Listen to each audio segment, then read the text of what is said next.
what it is? It was a beautiful partnership. This was the result of the Vice President, J.D. Vance, of course, this entire government moving through the vision and implementing the insight and vision of President Trump, along with, of course, my guy, Secretary of State Marco Rubio. It's been a long 48 hours, but this is the point of what we do. Multiple phone calls, as the Secretary's noted on his own X account, multiple phone calls at multiple levels with each government were had, certainly with the prime ministers, over this period of time, back and forth conversations, and both, again, J.D. Vance, our Vice President, and the Secretary of State, clearly making a difference for what clearly is a generational issue between Pakistan and India. So the beautiful thing is that there is a ceasefire that now exists, and we look forward to hopefully managing more conversations and having this endure. President Trump brings new ideas. He brings this notion that, you know, we've got to think differently, but then he delivers in that regard with a team that he's put together that can speak to all the people around the world about what needs to happen now, that the status quo is unacceptable. And clearly the issues that between India and Pakistan, we know, again, have been generational. And this is exactly the kind of a situation where President Trump's vision and Marco Rubio and J.D. Vance can make a difference for everyone there, but around the world, that people can realize it doesn't have to be this way. India and Pakistan had reached an understanding on May 10th to stop all firings and military actions on land, air and sea with immediate effect.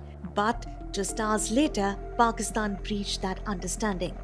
For the last few hours, there have been repeated violations of the understanding arrived at earlier this evening between the Directors General of Military Operations of India and Pakistan.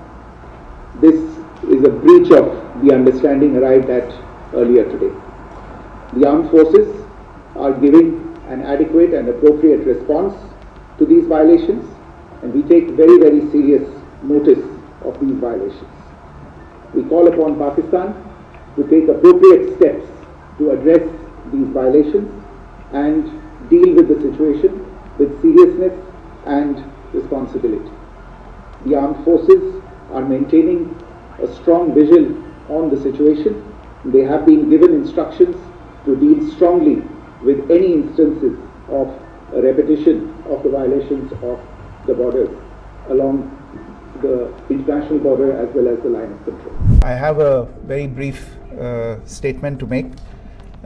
Following that, as you know, there will be a briefing by my colleagues from the military. The Director General of Military Operations of Pakistan called the Director General of Military Operations of India at 15:35 hours earlier this afternoon. It was agreed between them that both sides would stop all firing and military action on land and in the air and sea with effect from 1700 hours Indian Standard Time today. Instructions have been given on both sides to give effect to this understanding. The Directors General of Military Operations will talk again on the 12th of May at 1200 hours.